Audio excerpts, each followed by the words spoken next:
Thank you, Devin. And fall is nearly here, and the leaves have begun to change and litter our yards, Devin. So for today's On Our Mind, we're asking, should you rake your lawn or mow the leaves up? Yeah, you know, you and I were discussing this before the show this morning, and I think it kind of depends on how much leaves in the yard, whether you should just chop it up or rake it. And usually whenever it comes to mowing, at least at home, we usually don't have a lot of leaves in our yard, so usually we just let it go and chop it up. So at least in our situation, we just chop it up. But I'd say if you have a lot of leaves, like you can't even see the grass, maybe rake it a little bit. Yeah, it does, I think, depend on how many leaves and trees that you have on your yard. Also, probably the type of tree as well. It's, you know, I don't know. If you have a bunch of pine trees and stuff like that, I know your ground's gonna be real acidic, so I'm probably gonna wanna rake those needles up a bit.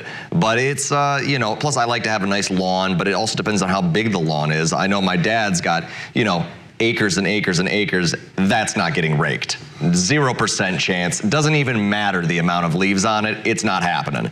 But if it's a nice, cute little lawn in the town, I'd probably try to rake it up. I don't know if I would put in any more effort than 1, maybe 2 days, because again, you got to get on with your lives. So as long as you put a good effort out there and try to rake as much as you can, I think that's all right with me. It doesn't need to be perfect. Now, it might be tough to try to mow under a pine tree because the soil is acidic, so not much grass would probably grow under there, right? Exactly. That's why it takes a little extra care to get your grass growing well if you got some pine trees in the yard.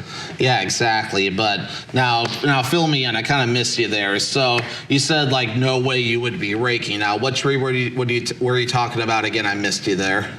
I just, no way I'd be raking if it was like a massive, massive lawn like my dad's. Oh, okay. Sorry, that's why I missed you at. Yeah, it's like he's got like, I don't know, like 60 acres in town, yeah. so yeah, 0% chance. That would be a no way. You're chopping it up, period. No, it's awful. Like I mean, just mowing it takes days on a riding lawnmower. So you gotta strategically break that up, and then honestly, your rain doesn't help. If it rains some days, you gotta push it back. It's like an endless cycle of mowing. You know what you could do instead? Just take a leaf blower and just blow it into someone else's yard or a cornfield or something, or a forest. They'll always end up somewhere, but the lawnmower does a good enough job chopping it up. Yeah, exactly. It depends on your blades, right?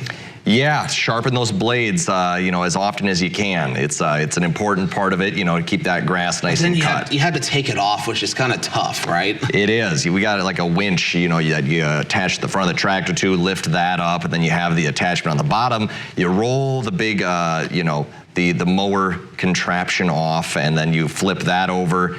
Take the blades off with some tools as well, and then you sharpen them up on the angle grinder. You can always just set the lawn on fire. That would be terrible, and that is how wildfires start. Don't do that at home. Yeah, do not try this at home. Flash it on the screen. I'm just being a moron. No, but Devin, I think we have fun things to chat about besides our raking or not raking. I think we landed on the sides of we're going to do minimal raking. Yeah, we're minimal rakers. Minimal raking, but put an asterisk there depending on. We might do a little. Depending on your lawn. Exactly. But coming up this morning, we're going to continue to talk about a furry friend from Catkins Animal Rescued for Homeward Bound. But first, we have Howard in the Mr. Food Test Kitchen with a recipe for chocolate cola cake. Oh.